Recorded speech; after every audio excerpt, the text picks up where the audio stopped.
reason why you should read the Bible, or another point, is the fact that you have a lot of encouragement, hope, principles, things that we can learn from and use to apply to our everyday life to make us prosperous.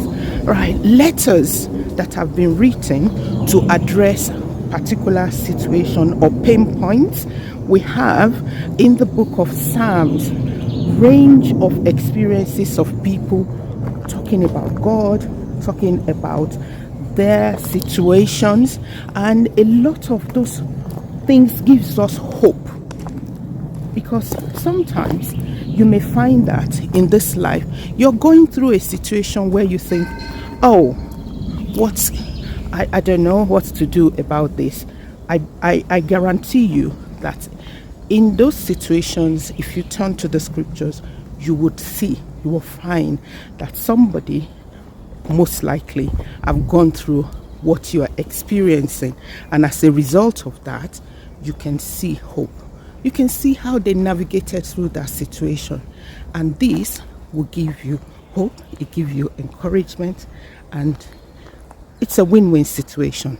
So that's the fourth reason why I would encourage you, or I would say to you, that we need to read.